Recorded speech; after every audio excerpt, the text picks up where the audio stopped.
গোপালগঞ্জ জেলা কারাগার ভাঙচুর করেছে দুর্বৃত্তরা। দেখতে পাচ্ছেন এই মুহূর্তে গোপালগঞ্জ জেলা কারাগার যে পরিস্থিতি সেটি আপনাদেরকে দেখাচ্ছি। এখানে ভাঙচুর চালিয়েছে এবং একেবারে দেখতে পাচ্ছেন এখন পর্যন্ত কোনো আসামি পালানোর ঘটনা আমরা অফিসিয়ালি ভাবে পাইনি, তবে ধারণা করা হচ্ছে বেশ কয়েকজন আসামি এখান থেকে পালিয়েছে এবং এই জেল পুলিশদের মারধর করে আসলে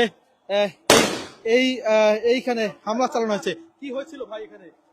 গোপালগঞ্জ জেলা কারাগার এবং এই কারাগারে ভাঙচুর চালিয়েছে আওয়ামী লীগ ছাত্রলীগের নেতাকর্মীরা এবং এখান থেকে গ্যারেন্টার মেশিন দিয়ে এই কারাগারের যে গেট সেটি কাটার চেষ্টা করা হয়েছে।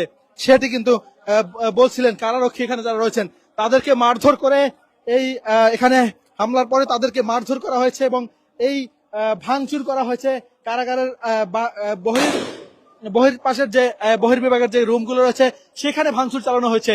ব্যাপক তাণ্ডব চলছে এই মুহূর্তে গোপালগঞ্জে, তার একটা অংশ আমরা দেখতে পাচ্ছি এবং দেখতে পাচ্ছেন জেল পুলিশদের মারধর করে আসলে এই কারাগারে ভাঙচুর চালানো হয়েছে এবং এখন পর্যন্ত কেউ পালিয়েছে কিনা সে পর্যন্ত জানা যায়। দেখতে পাচ্ছেন জেল পুলিশদের যেই পোশাকের যে বেল্ট রয়েছে এবং মহিলা পুলিশদের কাপড় চোপড় আসলে সবই এখান থেকে এই কারাগার ভেঙে চুরে বহিরাংশে যাচ্ছিল সেগুলোতেও লুটপাট চালানো হয়েছে।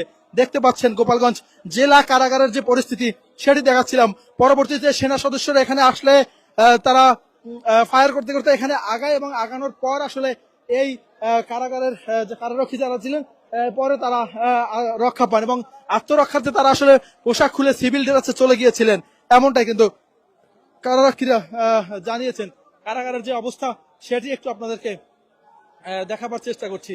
এই মুহূর্তে কারাগারের গেটে দেখতে পাচ্ছেন এই পুরো সম্মুখ ভাগ সেখানে ব্যাপক আকারে ভাঙচুর চালানো হয়েছে এবং এই